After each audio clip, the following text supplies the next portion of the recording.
So I am finally at the stage where I will be putting the interior part, the lining with the pockets, on the bag that I've been making for my sister. I did actually splurge and I purchased some clips from Joann. I had a 50% off coupon. And then a friend of mine purchased the same amount, the 10 pack, using her coupon. So I have a nice little collection of clips, which I have found are necessary when working on the bag. The heavy fabric going through my sewing machine, I stabbed my fingers with pins a number of times. And while I'm enjoying doing it, I am not enjoying being stabbed. So I thought clips would be a great addition to my Notions collection, and I think I'm going to enjoy them. Now here's an interesting thing that I chose to do on this bag that I need to mention. The fabric that I used for this piece right here, the side, is this pretty gray with the design that you see there. I decided I wanted it a muted shade, so while the fabric is actually, I'm just going to pull this off the hanger over here. As you can see, it's actually darker. What I did is I just simply used the reverse side. I used to do that in my heirloom classes. If there was a color that was slightly darker or brighter than what I originally had envisioned, but I really liked the tone, I would just use the reverse side, and that's the case here. I'll get a little bit close. Oh my goodness, I will pause. These are my two bad boys. Bam Bam is the one looking at me who is leaving, and that's Harley right there. And sometimes they like to be on video. So, getting back to what I was trying to talk about, I chose to do this muted color, and I may actually use the other side as an embellishment at some point on this little bag. But anyway, so there's that. I am also going to be embellishing with these little buttons. I could not resist them, and they do seem to match the theme. This little squirrel is just too funny. The trees almost perfectly match the fabric. It's crazy to me. I love the little birds. Anyway, so I have some buttons that I'm going to add as embellishment. I finally managed to get some clips that I can use to hold this thick, heavy product as I'm sewing it. And I'm going to actually utilize one of my little dishes that I collect. So we'll put those on there. I noticed they're not magnetic, obviously. I tried to put them on my magnetic pin dish. They don't stick. Well, okay, they kind of do, but not really well. I think that would drive me crazy. I did want to mention the buttons that I purchased, I got at Joann. They're Dress It Up. You can go to their website, which is www.dressitupalltogether.com. One collection is Forest Babies, and the other collection is the Birds and the Bees. I was absolutely blown away by the sheer number of different collections that Dress It Up had at Joann. So if you're really interested in buttons, I recommend that you go. I make coffee cup sleeves, and I could have spent probably 2 hours looking at Dress It Up buttons for the purpose of closing a coffee cup sleeve. I have a lot of plans for that this fall. I do want to mention that this pattern is really not a beginner type pattern. I've noticed a couple of things in the descriptions of steps that might be confusing to a beginner. And looking at step 14 here, this is just an example. It says for each side stitch to inside pocket 5, and then it has a 12 and an 18 sections together in a 1/4 inch 6mm seam, leaving an opening on the lower edge. Okay, so as you can see, my piece is number 12. Now, as a beginner, you might look at this and think, wait a minute, it's showing a 5. Where is piece 5? And that might throw you. They are referencing the small, the medium, and the large pattern pieces. Mine happens to be the medium. So looking at this, you might be confused seeing a 12. I've run across that a couple of times in this pattern, and it is really a little intuitive, but not super intuitive for somebody who is starting out. And I will go back and kind of do a review at the very end when I complete the bag and we get to see what it looks like at the very end. And I am going to do a bag for, the one I'm currently making is for my sister, as I've mentioned, but I am going to do one in roses. I have a lot of fabric that I think would be pretty together, and I happen to like those color combinations. So that's going to be the next one, and I probably will do that in a small. I am also going to make my sister a matching little clutch wallet to go with her bag. And I'm probably going to use the forest print here that I used for the main body of the bag. I don't know yet, though. I haven't decided 100% on that. So anyway, I'll be back in a second. One other thing I wanted to point out is the pattern at the very beginning tells you right here to fuse interfacing to the wrong side of each matching fabric section, following the manufacturer's instructions. That means for the interfacing, obviously. Note that for the lining, apply interfacing to contrast number 4, side 4, and then 11 and 17 are in parentheses, section. I did not use buckram, by the way. I'm going to discuss that in a little bit. So in reference to the pocket, the inside pocket, we should already have our pocket fabric cut, our interfacing cut, and then we should apply the interfacing to the pieces of fabric for this pocket. Because if you will notice, the directions here on 14 simply state for each side, stitch the 2 inside pocket sections, blah, blah, blah. So that piece already would have had the interfacing applied to it, and you're just treating it as a piece of fabric. And it's not going to remind you that you now have to, apply the interfacing, because we did that early on in the beginning of the project. So I just thought I'd point that out. This is a trick that I used to use when I was teaching my younger students to sew. Sometimes it is really difficult to figure out what side of this really thin fusible interfacing is the correct side. And I mean, you can look at it and you can figure it out, but it does take a bit of work. I know that this side right here that I'm right there is the fusible side, and this side is not. However, if you have doubts and you're doing a pocket or something that requires 2 pieces, just put down your fabric, wrong side up, like that. Put down your interfacing the way that you think it is supposed to go to fuse to that piece of fabric. But then, just to hedge your bets, put this piece of fabric on top, wrong side, like that. Sorry about my camera skills while I'm sewing. Okay, so you kind of have a sandwich.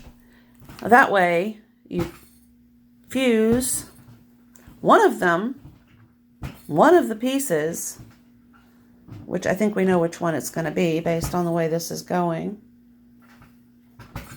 My good old Rowenta. Okay. So now we're going to check it out and see which one of these actually fused. All right, this is the one that I thought right here. And I'm just going to do this.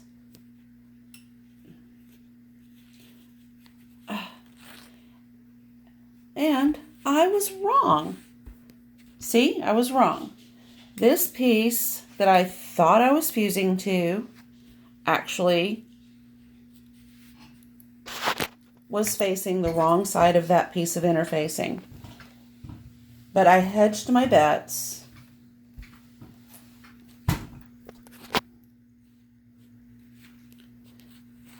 The reason it's sticking on the edges is because it's just doing that. That's why. Okay, so now I have one pocket piece with interfacing. That is so horrible looking. I'm going to smooth it out. I'm sure it's going to stick. Just a little. There. Okay, so now I've got one. And I have 3 pieces of fabric that are all supposed to have a piece of this interfacing attached for stability. So I'm going to keep doing that. And then when I get to the final piece, I am going to use another trick that I have. Okay. Hang on a second.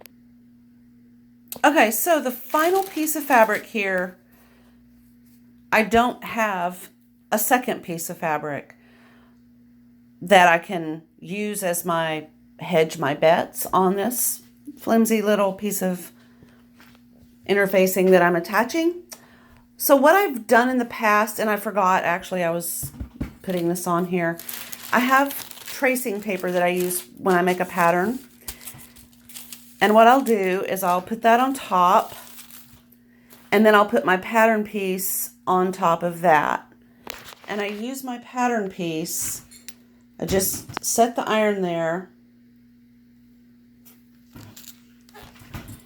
If the interfacing has attached itself to my tracing paper, then I can just use my tracing paper to create another pattern. In this particular case, it appears that it has attached itself to the tracing paper, and with one hand I can't take care of it. So hold on a second.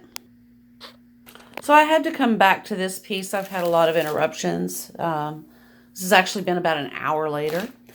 I'm using a different type of fusible interfacing. I wanted to actually be able to show you. This one's got the little bumps. It kind of looks bumpy on the wrong side. So my technique is I just take a piece of interfacing. I lay my fabric on a piece of wax paper or tracing paper. This is tracing paper for patterns.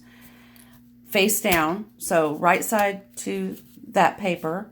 Then I put my fusible interfacing down. I happen to know that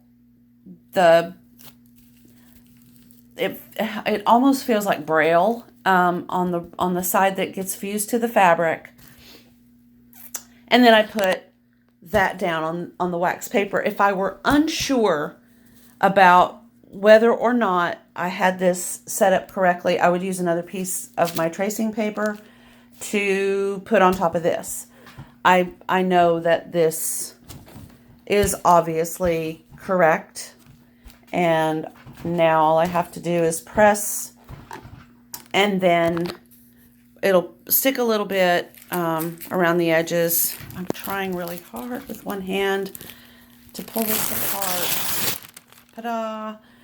And now all I have to do is trim around my interfacing. I don't do that on every piece. I only do it on the final piece, or if I am confused about the interfacing. So now I'll trim this up and I'll have 4 pieces of pocket with interfacing applied. While I'm trimming this, I'm just going to leave it kind of blurry like that. I wanted to talk about something that's come up, and I'm kind of excited about it. There is a house in Titus, Alabama, where my sister lives, that is, I think it must be the house I'm destined to live in. It just speaks to me in kind of a weird way. It's a beautiful house. That was a sip of coffee. And if I'm lucky enough to actually get this house, I've decided that among other things, okay, there's Bama, who is barking again. I'm going to offer some type of sewing retreat at this house. I don't know if any of you have noticed, but I have probably 10 sewing machines in my possession because I have a problem. I see them and I have to get them. Garage sales, yard sales, you know. I've often wondered what on earth I could do with these massive numbers of sewing machines that I have. I used to teach, so a few of them were lesson student sewing machines. I actually sold one to a young lady who wasn't even a student of mine, but really wanted to learn how to sew, and I sold her one. Anyway, I still have a lot of sewing machines, and I still want to teach. So if I get this house in Titus, it has enough room that I could probably teach 30 people, and I am not kidding. It's huge, and I just love it, and I adore it. And the main thing about the house is that it would put me within a 10-minute drive of my sister, and anybody who knows me knows I am extremely protective and care for, always have, my little sister. She needs me. I spent 10 months down there last year, and I need to go back. She will be in another situation where she's going to need me and my help again. And it's just sort of one of those things where it makes more sense at some point to have a house. I mean, people could come visit. I could do teaching. I could have seminars. There's so many things I could do with that house, in addition to being close to Caroline. So I'm kind of excited about that. I could even host plein air painting weekends or other types of bed and breakfast-y kind of things. I think we would all enjoy that. So keep your fingers crossed. I'm really hoping that works out. All right, so I now have my 4 interior pocket pieces. And according to the instructions, I need to sew these together, leave an opening, and then I think I'll be turning them right side out. So I'll complete that little step, and I'll be back in just a moment. By the way, for those of you who watched the original video, this is that fabric that has that gold spark. I think you can see it now. I have my aught light on behind me. It's not really an aught light, but I like to pretend. So it has the same kind of bulb as an aught light. Anyway, so now you can see that spark, and I think this will add kind of a lift, a little happiness to the bag. Okay, so I was just about to start sewing, and I wanted to point out yet another thing that might not be intuitive to our beginning seamstresses or sewer people. And that is, it says right here on step 14, for each side stitch 2 inside pocket 5 12/18 sections together in a 1/4 inch 6mm seam, leaving an opening on the lower edge. Okay, if you're not familiar with patterns or pattern reading, you might not recognize that is showing a pocket with right sides together.